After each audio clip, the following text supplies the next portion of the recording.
ሀይ ላምሪ ሲዱና አንዳንድ የፍቅር ታሪኮችን እውነተኛ የፍቅር ታሪኮችን እናወራላችኋለን። ከዛ እኛ የመሰለን አስተያየት እንሰጣለን። እናንተም ደግሞ ትፈርዳላችሁ ማለት ነው። ታሪኩ እውነተኛ ታሪክ ነው እና እናነብላችኋለን ታሪኩን። እኛም እውነት ይሆናል ያልነውን ነገር እንነግራችኋለን። እናንተም ደግሞ ኮሜንት ታደርጋላችሁ። ስለዚህ አሁን ወደ ታሪኩ እንሂድ። እየተዝናናን ቁም ነገር ለመጨበጥ እንሞክራለን ማለት ነው። እየተሳሳቅን እንከራከራለን ማለት ነው። እናንተም ሀሳባችሁን በኮሜንት ላይ ትጽፉልናላችሁ። ወደ ታሪኩ ባለታሪካችን ምን ትለናለች? እባካችሁ የኔን ታሪክ ሰምታችሁ ምን ማድረግ እንዳለብኝ ንገሩኝ ትላለች። እኔና እጮኛ የእድሜያችን 31 ዓመት ነው። አብረን የቆየነው ከ2 ዓመት ያነሰ ጊዜ ቢሆንም ከ3 ወራት በፊት በደስታ ታጨን። ነገር ግን ከመተጫጨታችን ማግስት ጀምሮ እሱ ለእኔና ለግንኙነታችን ጥረት ማድረግ ሙሉ በሙሉ አቆመ። ምን ማድረግ እንዳለብኝ ግራ ገብቶኛል። ከመተጫጨታችን በፊት ግን እንደዚህ አልነበረም። ቀጠሮችን ያዘጋጃል፣ ጥረት ያደርጋል፣ ስለ ወደፊቱ ጊዜ በጉጉት ያወራ ነበር። አሁን ግን ያን ሁሉ ነገር በአንድ ጊዜ አቆመ። መጀመሪያ ላይ የሰርጉን ዝግጅት አብሮኝ ለማቀድ በጣም ይጓጓ ነበር። ከዛ ጊዜ ያለምንም ምክንያት በድንገት ተወኝ። ከ1 ወር በፊት ለሰርጉ የሚላኩ የፎቶ ቀጠሮችን ተነስተን ነበር። ፎቶዎችን መታተም በነበረባቸው ከ3 ሳምንት በፊት ነው። እኔ ስለዚህ ጉዳይ በየቀኑ ስጠይቀው ግን ሁልጊዜ ስራ በዝቶብኛል ወይም ሌላ ምክንያት ይደረድራል። ይህንን ዝግጅት በጋራ ለማድረግ ስለምፈልግ እኔ ራሴ ዝም ብዬ በትዕግስት ጠበቅኩት። ግን እኔ ራሴ ካላስታወስኩት በስተቀር ምንም ነገር አይለወጥም። ከ2 ሳምንት በፊት ግን በዚህ ጉዳይ ላይ በጣም ተጣላን። በዛ ሰዓት ስለ ሰርጉ ለአንድ ሳምንት ሙሉ ማውራት አልፈልግም አለኝ። ያ ሳምንት ለኔ በጣም ከባድ ነበር። ቤተሰቦቼ በየቀኑ ዝግጅቱ ምን ላይ ደረሰ እያሉ ይጠይቁኛል። እኛ ደግሞ ቀድሞውንም የሰርጉን አዳራሽ ቅድመ ክፍያ ከፍለናል። በጋራ መሆን በነበረበት ህይወት ውስጥ ሙሉ በሙሉ በብቸኝነት ተውጫለሁ ወይም ብቸኝነት ተሰምቶኛል። ባለፈው ሳምንት ፎቶዎችን ለመላክ ተስማምተን ነበር። እኔ እንዳይረሳ በጋራ በምንጠቀምበት የቤት ስራ መተግበሪያ ላይ በየቀኑ እጽፈዋለሁ። ግን አሁንም ምንም የለም። በየቀኑ አዲስ ሰበብ ያቀርባል። ደክሞኛል፣ ስራ በዝቶብኛል እያለ ያመልጣል። ምን ያህል ብቸኝነት እንደሚሰማኝና የነገር እየጎዳኝ እንደሆነ በተደጋጋሚ ብነግረው ምንም አልተለወጠም። አሁን ግን ነገሩ እየከበደ ነው። ይህ ሰው ጨርሶ ሊያገባኝ አይፈልግም የሚል ስሜት እየተሰማኝ ነው። ቀለበቱን ስመለከት ሁልጊዜ ማልቀስና ማዘን ስለጀመርኩኝ በመጨረሻ ከጣቴ ላይ አውልቄዋለሁ። እሱ በእውነት ቁርጠኝነት ከሌለው ቤተሰቦቼ በሰርጉ ላይ ተጨማሪ ገንዘብ እንዲከስሩብኝ አልፈልግም። ለመሆኑ እኔ ለነገሮች ያጋነንኩት ወይስ በአይኔ ፊት ያለውን እውነታ ነው ችላ እያልኩ ያለሁት? አንድ ሰው ማድረግ ከፈለገ ያደርገዋል ብዬ አስባለሁ። እሱ ግን ማድረግ የፈለገ አይመስለኝም። ምን ላድርግ? ታስቢያለሽ? በጣም አጣብቂኝ ነው። አክቹዋሊ ማለት በጣም አጣብቂኝ ታሪክ ነው። አንደኛ ነገር በእርግጥ 2 ዓመት በፍቅር ቆይተዋል። 2 ዓመት ግን ብዙ አይደለም። ለእኔ 2 ዓመት ብዙ አይደለም። በሪሌሽንሺፕ እኮ ነው 2 ዓመት። ኦፍኮርስ በሪሌሽንሺፕ ራሱ 2 ዓመት ማለት ትንሽ ነው ማለት ፍቅር ስንት ስቴጅ አለው መሰላችሁ? 3 ስቴጅ አለው። ይሄ መጀመሪያው ሮማንስ የሚባለው ስቴጅ ነው እና እሱ ቢያንስ 2 ዓመት እና ከዛ በላይ ሊወስድ ይችላል። ሚኒመም ሮማንሱ ራሱ 2 ዓመት ይወስዳል። ባይዜ 2 ዓመት ነው ማክሲመም 2 ዓመት ነው እና ይሄ በዛ ጊዜ ማለት 2 ዓመት አጭር ነው። በሪሌሽንሺፕ 2 ዓመት ቆይቶ ከዛ ለትዳር መወሰን አጭር ነው ማለት የዛኔ የሰውየውን ጥሩ ጎን ነው እንጂ የምታይበት መጥፎ አጉል ባህሪያትን ከዛ ከ2 ዓመት በኋላ ነው የሚወጡት። ባይዜ ማለት ቻሌንጂንግ የሆነው ከዛ ከ2 ዓመት በኋላ ያለው ጊዜ ነው ነው። ግን በዛ 2 ዓመት እኮ መጣላት አለ፣ መታረቅ አለ፣ የሆነ ነገር ላይ አለመግባባት አለ። እዛ ላይ የሆነ ፕሮብሌም ሶልቭ ሲያደርጉ እኮ ይታወቃል አይደል? የሆነ ሳይዳቸውን እየታወቁ ይመጣሉ። ቢታወቁም ያልሽ ሳይንሱ አሁን አጥንቶ እንዳረጋገጠው ከሆነ 2 ዓመት ሮማንስ ነው። በቃ ሰው ጥሩ ጎኑ ነው ለ2 ዓመታት ያክል ሊያሳያችሁ የሚችለው ጥሩ ጎኑን ብቻ ነው። ያን ያክል የተጋነነ መጥፎ ባህሪው ምናምን ላታዩ ትችላላችሁ። አንደኛ የሴትዮዋ አሁን የባለታሪካችን ሁኔታ በ2 ዓመት ሪሌሽንሺፕ ውስጥ ቀለበት አደረጉ፣ ተጫጩ። በጣም ሰርፕራይዝ ያረጋታል፣ ፕላን ያደርጋሉ ማለት ያዝናናታልም ነው። ደስተኛ እንደነበረች ነው በ2 ዓመት ውስጥ ግን ከዛ ደግሞ በታስቦ ቀለበት ተደረገ። ቀለበት ከተደረገ ደግሞ በ3ኛው ወር ወደ ሰርግ ተገባ ማለት ነው። ማለት ይሄ ተጫጭተው ቀለበት ካደረገላት በኋላ የሰርግ ፕሮግራም ታሰበ ነው አይደል? ከዛ በኋላ ሰውየው ደግሞ የሰርጉ ፕሮግራም ከታሰበ በኋላ አዳራሽ ከተያዘ በኋላ ሰውየው ችላ ማለት ጀመረ ነው። እንዲሁም ለአንድ ሳምንት ያክል ስለ ሰርጉ ማውራት አልፈልግም ምናምን አለ ነው አይደል? ሰውየው ያለችው አሁን ባለታሪካችን እና ማለት ነገሩ አጣብቂኝ ነው። አሁን ምን ማድረግ አለባት? እናንተ ብትሆኑ ምን ታደርጋላችሁ? ሰርጉን ታስቆማላችሁ ነው? ዝም ብላችሁ የእሱን ሁኔታ ትታዘባላችሁ ነው? እና ቀለበቷን እሷ ደግሞ ሳየው ከምረበሽ ብላ ቀለበቷን አወለቀች። እና ቀለበቷን ማውለቋ ራሱ ልክ ነው ወይ ነው? ኦፍኮርስ ልክ ናት። ምን ማድረግ አለበት? እሱ እየሸሸ ባለበት ሰዓት ላይ እንደሚያገባት ራሱ እኮ እርግጠኛ አይደለችም። ደውላ ይሄ ነገር እየተከሰተ ነው ስትለው መገኘት መቻል ነበረበት። ትዳር እስከሆነ ድረስ ቀለበት እስካደረገላት ድረስ ቤተሰብ እስከሰማ ድረስ ያንን ሁሉ ሪስፖንሲቢሊቲ ቴክ ማድረግ ነበረበት ነው። ቢያንስ ደግሞ ወይ ያለበትን ችግር ሊነግራት ይገባል እንድትረዳው። እሷ የቤተሰብ ኬዝ አለባት። ድንኳን ምንድነው ይሄ ድንኳኑ አይደል ያለችው? ተከራይቷል፣ ተከራይቷል። ቤተሰቦች እየወጣ ነው እየጠየቋት ነው ቤተሰቦቿ። እሱ ደግሞ ስልክ እንዴት መዝጋት አለበት? ብቸኛ ናት እንዳለችው ብቸኝነት እየተሰማኝ ነው እያለች ነው። እኔ ልክ አይደለም ቀለበቱን ማውለቃ ለራሷ ሪስፔክት ራሱ ሲባል ልክ ነው ያደረገችው ብዬ አስባለሁ። እሺ አሁን እኮ ጉዳዩ ቀለበቷን አወለቀች። ቀለበቷን እሷ ስታየው ስለምትናደድ አወለቀች ነው ቀለበት። ግን ስቲል ቀለበቱን ራሱ አውልቃ ሰርጉ ይቅር አይቅር የሚል ውሳኔ ላይ አልደረሰችም አይደለም። ሰርጉ ይቀራል አይቀርም የሚለውን ውሳኔ ምን ላርግ ነው? ቀለበቴ ማውለቄ ልክ ነው፣ ሰርጉ ቢቀር ባይቀር ልክ ነው ወይ ነው? አሁን እኔ ምን መሰላችሁ፣ ሰውየው አሁን 1 ሳምንት ያህል ማውራት አልፈልግም ብሏል አይደል? ምን መሰላችሁ፣ ወንዶች ኃላፊነትን ይፈራሉ፣ በጣም ይፈራሉ። መጀመሪያ ላይ ቀለበቱን ሲያደርግላት አሁን ሁሉ ነገር የተሳካ መስሎት ምናምን። አሁን ለምሳሌ እና ደግሞ ወንዶች ምን አይነት ችግር አለባቸው መሰላችሁ፣ በጣም የፈለጉትን ነገር ልክ ሲያገኙት የሆነ እንዴት ነው አንድን ነገር አባረረ ልክ ስንይዘው ዮፖሊናቸው ራስ በቃ ይዟል፣ ሚሽን አኮምፕሊሽድ ነው ማለት ነው። የለም እሱ ባንዴው እኮ ነው እዚህ ጋር ባንዴው እኮ ነው ያቆመት። እንዴት ሙሉ ለሙሉ አቆመ እኮ ነው ያለች። እንዴት ነው ሙሉ ማለት ያውልሽ? ቢያንስ እኮ ቀለበት ካረጋ ሚስት ሆነች አይደለ? የ80 ምናምን ታደርጋል። ሚስት ከሆነች ደግሞ የሆነ ያህል ማለት አለበት። በዚህ ልክ ባንዴው ከየሆነ ያህል ወደ ዜሮ አሁን እንደዚህ ሊሆን ማለት እኔ ደግሞ ቀለበቷን ማውለቋ ልክ አይደለም ባይ ነኝ።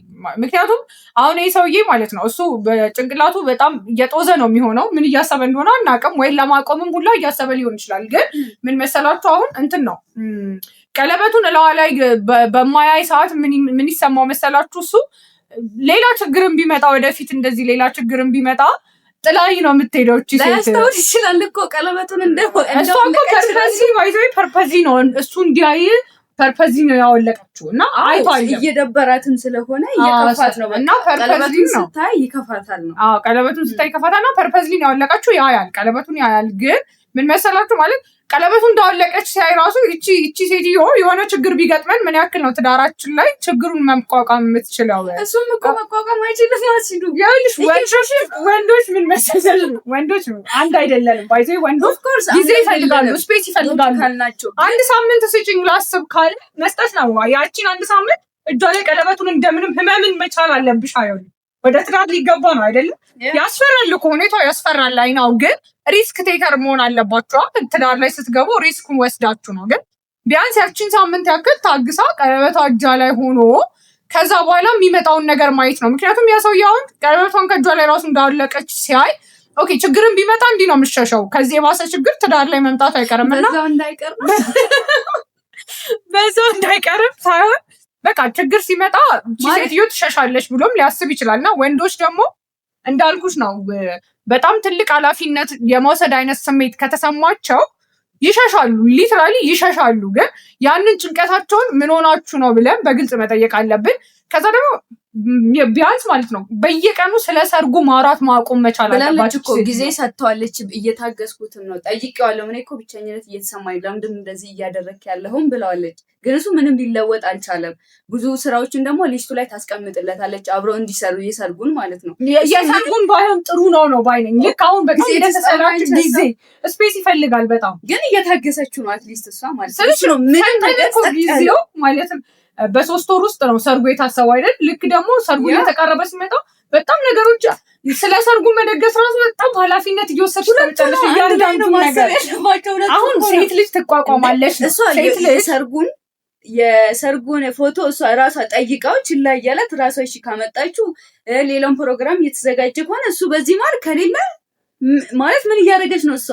ያውልሽ እኔ ደግሞ እያልከለት ሴቶች ስሜታችንን እና ወንዶች ሎጂካል ናቸው ማለት መቀበል ካልቻሉ ይሸሻሉ። በቃ ኃላፊነቱን አሁን ይህ ሰውዬ ኃላፊነቱን መቀበል የቻለ ካልመሰለው ሊሆን ይችላል የሸሸው። እና ይቺ ሴትዮ ምን መሰላችሁ ማየት ያለባት እንደኔ ማለት ነው፣ ሌላ ነገር ሲያወሩ አሁን ለምሳሌ ከትዳሩ ከጋብቻውን ፕላን ከማድረግ ውጭ ሌላ ነገር ሲያወሩ ሰላማዊ ነው ይሄ ሰውዬ ማለት ነው። ማለት ስለሌላ የህይወት ክፍላቸው ሲያወሩ ለምሳሌ ስላዩት ፊልም ሊሆን ይችላል፣ ስለ ምግብ ምናምን ሲያወሩ ሀሳቡን በትክክል ያለ ጭንቀት መግለጽ ይችላሉ ወይ ነው።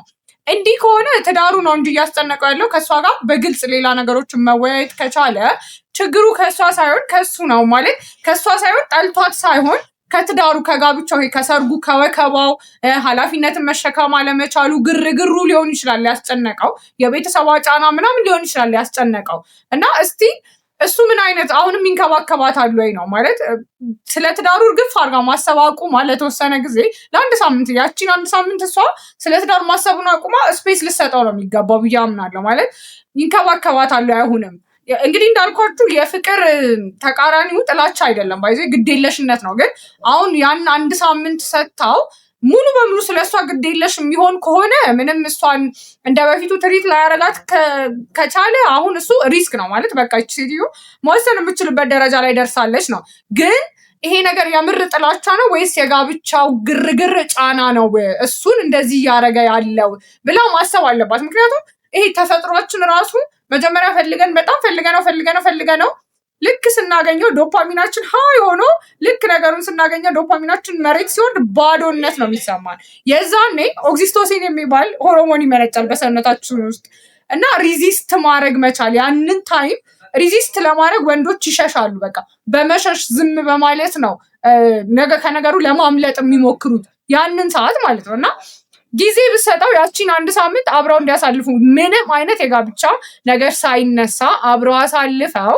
ምን እየተካሄደ እንዳለ ቀስ ብላ ሳታስጨንቅ ብትጠይቀው ባይ ነኝ እኔ፣ ቀለበቱንም ከማለቋ በፊት ማለት ነው። ምክንያቱም መጀመሪያ ሁለቱም ተሰማምተው የወሰኑት ነገር ነው። ግን መሀል ላይ ምን እንደተፈጠረ ነው አይደል? አሁን እዚህ ጋር ማወቅ የከበደን ሰውየው ጋር ምን እየተካሄደ ነው ያለው። ግን እሱን ለማውጣጣት ራሱ ስፔስ ይፈልጋል። ባይዙ ወንዶች እንዲናገሩ ከጭንቀት ጽድት ያለ አሁን የእሷ መረበሽ፣ የእሷ ባዶነት፣ ብቸኝነት መሰማት ወንዶች በዛ መንገድ አይረዱ። ሎጂኩን ነው የሚያዩት። አሁን እዚህ ትዳር ውስጥ ብገባ ምን አይነት ነገር ነው የምቀበለው፣ ቢቀር ምንድን ነው የሚሆነው የሚለው ሎጂክ ነው እንጂ የሚያዩት እነሱ የዛኔ ለሴት ልጅ እንደዚህ እኛ በጣም የሚሰማንን ከውስጣችን እነሱ ብዙ አያውቁትም፣ ሎጂካል ስለሆኑ ማለት ነው። እኔ ለዛ ነው ብዬ ነው ማስበው። እስቲ አንቺ ደግሞ ማለት እኔ ደግሞ እሷ ማውለቋ ልክ ነው ምናምን ያልኩት ደግሞ ወይ ደግሞ ሰርጉንም ልትሰርዘው ትችላለች ነው የኔ ሀሳብ። እንደኔ እንደዛ ብታረጉ የተሻለ ነው ብዬ አስባለሁ። ምናልባት አንቺ ያልሽው ወንዶች ሎጂካል ናቸው። ኦፍኮርስ ወንዶች ሎጂካል ናቸው፣ ሴቶች ደግሞ ኢሞሽናል ናቸው። እሷ አሁን እሱ ሎጂካል መሆን ስለቻለ ብቻ እሱ ኦኬ እሱ እንደዚህ ስለሆነ ነው ብቻ መቀበል የለባትም። ቢካዝ እሷም ስሜት አላት፣ እሱም እሷን መረዳትና ማወቅ መቻል አለበት። በአንድ ጊዜ ሪሌሽንሺፕ ውስጥ 2 ዓመት አልፎ ቀለበት ካደረገላት በኋላ ከአጠገቧ ሲጠፋ፣ ሰርግ ደርሶ የሰርግ ፕሮግራሞች እየተዘጋጁ እሱ ሲጠፋ እኔ እሷ አይፈልጋትም ብዬ ነው የማስበው። ቢካዝ መጀመሪያ የሚችለው መስሎ የሚችል ማለት ሊያገባት ይችላል፣ ሊያስተዳድራት ይችላል። ነገ ትዳር ውስጥ ሲገቡ ባህል ሊሆን ይችላል። እሷን ደግሞ እንደ ሚስት ማስተዳደር ይችላል ብሎ አይደለም አምኖ ቀለበት ያደረገላት። ከዛ በኋላ ደግሞ እንደማይችል ከተሰማውና ከሸሸ በቃ አይፈልጋትም ነው የሚሆነው ብዬ የማስበው ማለት ነው። ስለዚህ አሁን እሷ ሜቢ እሷ መጀመሪያ እንዳለችው ጊዜ ሰጥታው እንደታገሰችው እና ጠይቀውም እንደነበረ እና ብቸኝነትም እየተሰማት እንደሆነ እየተሰቃየች እንደሆነ ነግረዋለች። ያን ነገር ተሰምቶና ተረድቶ የሆነ ነገር የማያደርግ ከሆነ በቃ አይፈልጋትም ብዬ ነው የማስበው። ቀለበቱ ማድረጓም ልክ ነው።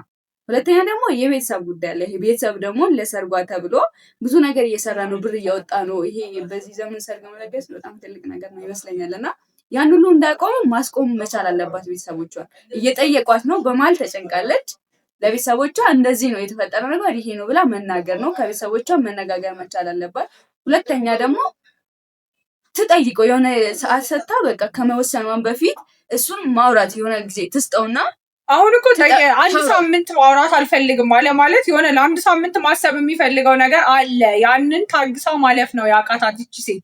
በቃ ድግሱ ኦልሬዲ ተጀምሯል፣ ይቀጥል። ካቆመም የዛን ታይም ላይ ደርሶ ማቆም ነው። ይሄን ሰውዬ መጨረሻውን የሆነ ስፔስ ሰጥታው መጨረሻውን መስማት መቻል አለባት። ቀለበቱንም ያን ያክል ማውለቁ እኔ ማለት ልክ ነው ብዬ አላምንም። ምክንያቱም ችግር ሲመጣ መቋቋም መቻል አለብና ደግሞ ግዴታ በትዳር አብሮ ለመኖር ሰርጉ መደገስ አለበት ማለት አይደለም። ሰርጉ እኮ ቀርቶ ከዛ በኋላ እነዚህ ሰዎች ሊቀጥሉ የሚችሉበት ሁኔታም ሁሉ አለ።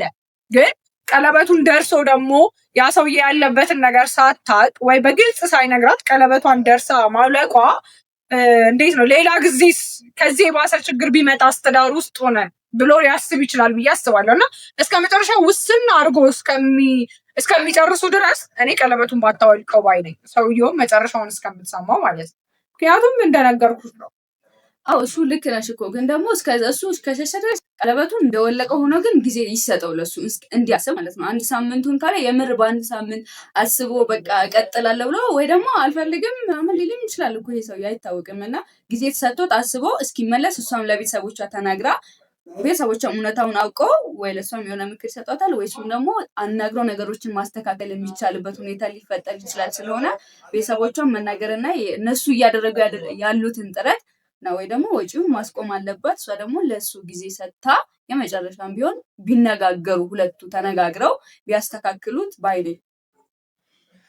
ብቻ ግን በጣም ከባድ ነው። ባይዜ እናንተ ምንድን ነው የምታስቡት? ነገሩ ከባድ ነው። አይናው እንዲህ ብታረግ ብሎ ማሰቡ ከባድ ነው። ግን እስቲ እናንተ ኮሜንት ላይ ያስቀምጡላት። አሁን ይቺ ባለ ታሪካችን የምር ወዲያው ወስና ቀለበቷን አውልቃ በቃ ይቅርብኝ ማለት ነው ያለባት? ያቺን ሳምንት እንደምንም ታግሳ መጨረሻውን መስማት ነው ያለባት? ወይስ ይሄ ሰውዬ ይሄንን እዚህ ጋር ደርሶ ከተወኝ ሌላ ጊዜስ እንደማይተወኝ እኔ በእርግጠኛ ነኝ ብላ ማቆም አለባት ነው? ወይስ ከወንዶች በኩል ያለውን አስተሳሰብ ለማየት መሞከር አለባት ነው? ምን ትላላችሁ? እስኪ እናንተስ ኮሜንት ላይ ጻፉልን። ኮሜንታችሁን ደግሞ እያንዳንዱን እናነባለን። ሀሳብ አስተያየት ስጡን። በሌላ ታሪክ እስከምንመጣ ድረስ መጀመሪያዎች ስለሆነ ሰብስክራይብ አድርጉ። አሪፍ ታሪኮች ይዘንላችሁ እንመጣለን። ባይ